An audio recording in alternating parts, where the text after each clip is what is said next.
Hey guys, Fernando Cruz here. We're gonna have opportunity to talk today about how to learn on how to communicate with the employees. Okay, so especially from different culture. So I have three very simple but very important points, so then we can address each one of them and help us to understand how to communicate. Okay, so the first point, it's very important, is to understand the difference where the culture is based or how the culture is based. So let me give an example.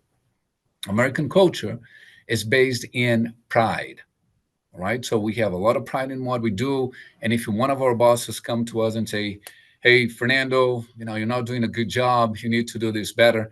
So inside of me, gonna have, gonna lit that fire and say, you can't do better, right? I can do this better.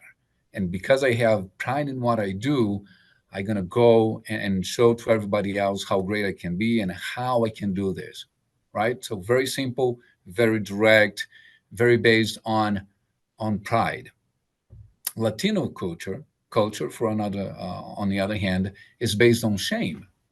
So how does that work? So let me give an example. So if a boss come to me and I was still in Brazil, not being, not understanding the American culture, and somebody come to me and say, "Hey, you're not doing a good job," that would be offensive to me because my culture is based on shame. So I'm gonna feel bad about myself, and I'm gonna think that you are looking down on me instead of helping me to be better in what I do. Okay. So, how do we fix that? How can we be better in giving, not just communicating, but giving feedbacks and so on? Right. And even if we use, by the way, the traditional American way of giving feedback, which is the sandwich approach, right? So you'd say how good the employee are doing, how great they are, and then we talk about the things that need to be improved, and then we go back and say, hey, but you're awesome. We love you here, and we want you here for as long as you want to stay and do a great job. Even if you use the sandwich approach for a Latino culture-based person, even if you do that, gonna be offensive. All right. So how can we fix this? So this take us to the second point. The second point is here in US, our relationship at work is based first of all in performance. So in other words, we hire somebody, the guy is doing or girl is doing a great job, then you start developing a personal relationship. And that happens with our customers as well. If you just think about it, we get a new contract, we start performing. The guys, girl, the manager, or the person that takes care of the contract, love our performance, see that we care for them by performing, and then we develop this relationship, the personal relationship. But performance first, personal later. Latino culture, now let me use Latino culture as an example as well, is personal first and then performance later. So, in other words, if I have an employee, the first thing that I need to do is to develop that personal relationship. So, how I do that? Showing that I care, having lunch together, make sure that I know his or her name, the spouse name, the children's name, make an effort to remember birthdays, and then do activities. It doesn't need to be a one-on-one. It can be as in a group.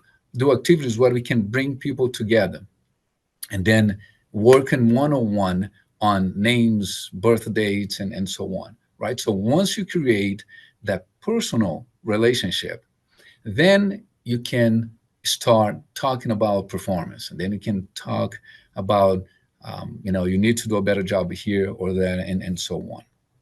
And then we go to the third point.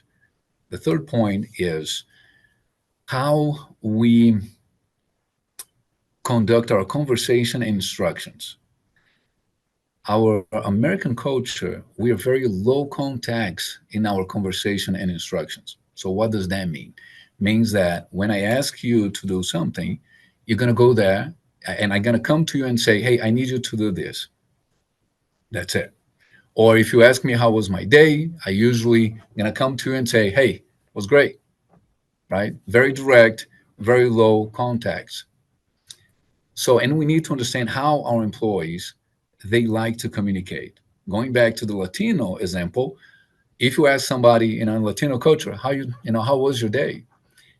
If they have not adapted to the American way of communication, of conversation and instruction, they're gonna say, "Oh man, my weekend was great," and then they start talking about everything under the sun, right? From the barbecue, the meat, where they bought the meat, how they prepared the meat, who was there, who was not there, which people you like to be there, and so then you're gonna go through this whole story and go around and around and around until you get to the point that for you, you probably would like to know, I just want to know how you're doing. I don't need to know everything that you're doing during the weekend. But that is how that communication happens, right? So with a Latino, it's a high context communication. And the high contacts go back to our first and second point, which is based, culture based on shame, and on the other one is personal before performance, right? So that's the reason the two different style of communication is so important for us to understand. And then comes the feedback, how we do feedback. As I mentioned before, here in the United States, our culture of feedback, it's very, you know, sandwich approach.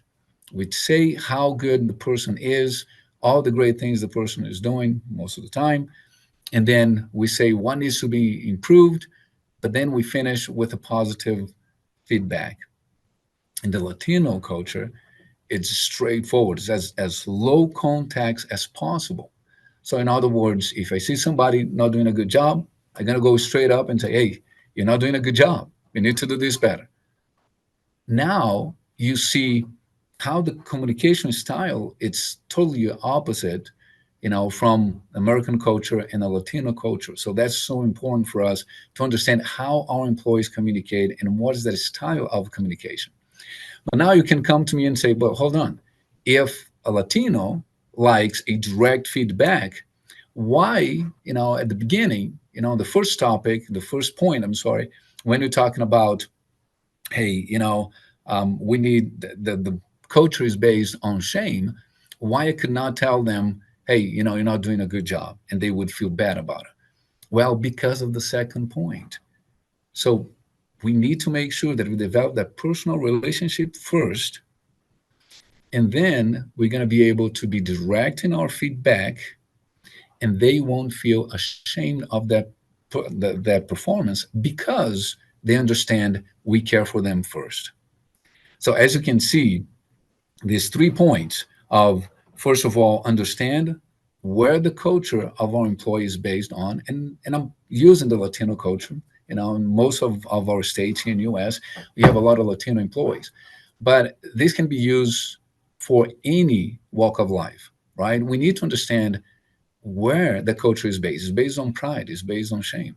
And usually you're gonna realize this is the first time that you communicate with people and see their body language when you approach them, right? Because if it's based on shame, then we got to focus on personal, and then have to worry about performance. And of course, understand that for us, conversation and instructions is low context, but maybe for some of our employees, going to be high contacts. And if I ask you how you're doing and you just reply to me, well, doing good, and do not expand on it, I may feel like you don't care. You don't care about this relationship or this communication as much as I would like to have or develop. So as you can see, it's not easy, but it's super fun to understand and to learn how people around us, how they communicate, and where the culture is based on. Because if we do that, then you're going to be able to communicate very effective and help our employees to receive the information the way we would like them to receive. Not just ask them to wait and adapt to our way of communication. Remember, as leaders, we got to have the highest emotional intelligence. So to adapt the way we communicate, show how great is our emotional intelligence. So thank you for listening. I hope these 3 points going to help you to become a better communicator and help you to keep the talent that you want to keep in your organization and improve the quality of the service your company performs. Thank you and have a wonderful day.